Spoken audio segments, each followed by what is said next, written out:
Hey guys, welcome back to another episode of the vlog.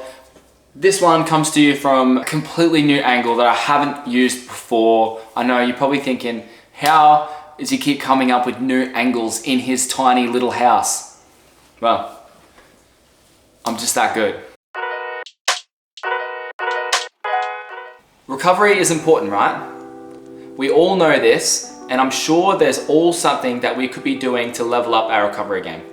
And what about tapering for a race? It is important, but where do we even start? Stick around, I'm gonna tell you all about it in this video.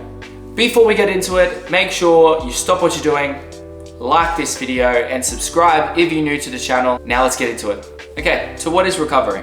Recovery from exercise refers to the time period between the end of a bout of exercise and the subsequent return to a resting or recovered state. After intense training where you put a lot of stress on your muscles, then comes the recovery phase, and this is where the magic happens. You will then start to gain adaptations and improvements from said intense training. So pretty much think of it this way, it's not during the intense exercise where you get fitter, faster, and stronger, it's actually during the recovery process. So why should you do it? By giving our body a chance to actually recover, it allows us to apply more stress more frequently and go into your next training session with less fatigue, which reduces your risk for injury. So what are some recovery hacks that you can do to get ahead? A general guideline to follow is the 4 R's of recovery.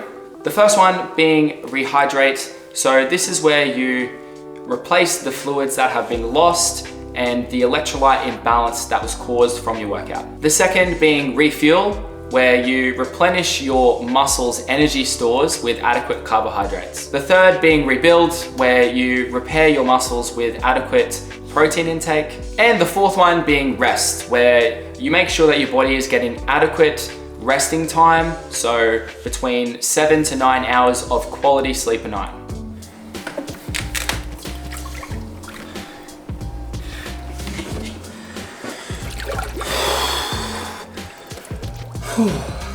So some other recovery hacks that are backed by science and I've found work really great for me. But remember, doing these shouldn't replace the 4 R's, but rather doing these will just enhance them. The first thing you can do is cool down properly after your run. I actually did another video on a super easy cool down that you can follow along to on my YouTube channel, so make sure you check that out. Another one is Pure Sport Muscle and Joint Balm. So it's a CBD balm that you can rub into your muscles and do a bit of R&R that I found has definitely helped me with inflammation and just overall muscle soreness. And lastly, of course, is the ice bath. I thought, what better way to film this and talk about it than actually getting in and showing you guys what my ice bath looks like. So I'm sitting in here, I usually do about 3 minutes. I try to do this daily.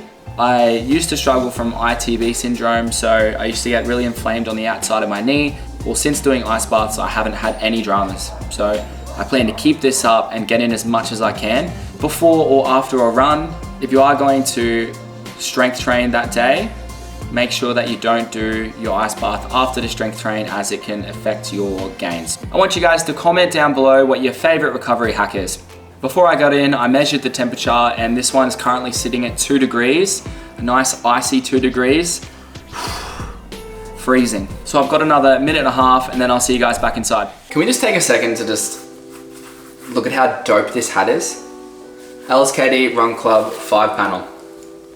Such a sick hat, pretty much live in this thing. Matched it with the LSKD front print. It's got a back here, but I'm not gonna turn around for you guys. If you wanna cop this hat or any other LSKD stuff, you can jump on their website. They have so much running gear and just everyday wear as well. I pretty much live in this stuff. And if you do want to buy anything, you can use my code DAVELSKD for 15% off your order. So make sure you take full advantage of that, guys, and get onto it.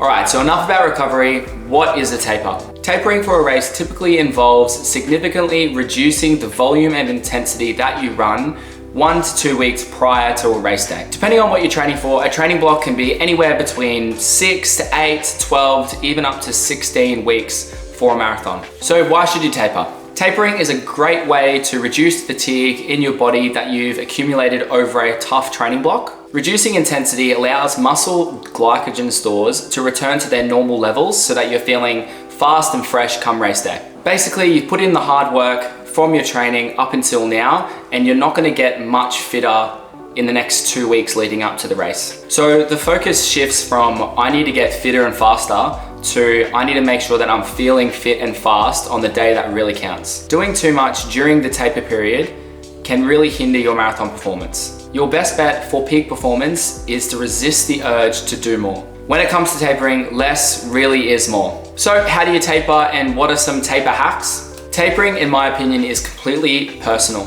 and it changes from person to person.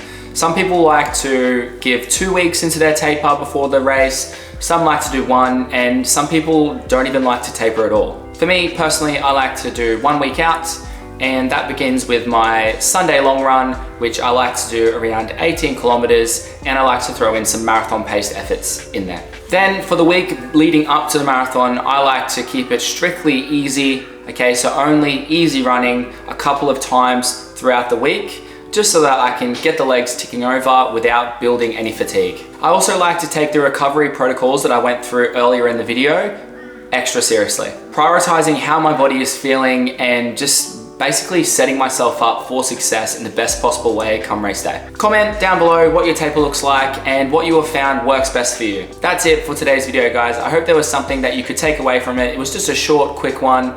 If you enjoyed the video, make sure you like it and subscribe if you're new to the channel, and I'll see you guys in the next video. Peace.